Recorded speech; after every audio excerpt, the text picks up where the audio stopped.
rin sa nililigawan mo. Dalawang G-Loan sakto yan. Lahat married today, walang bitin. When you borrow with G-Loan, sakto.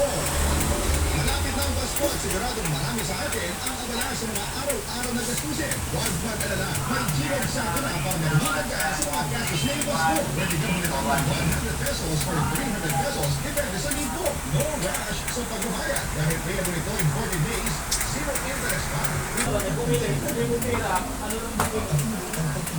Pagka December talaga, lalaki ng pera. Oo. Parang ano na eh.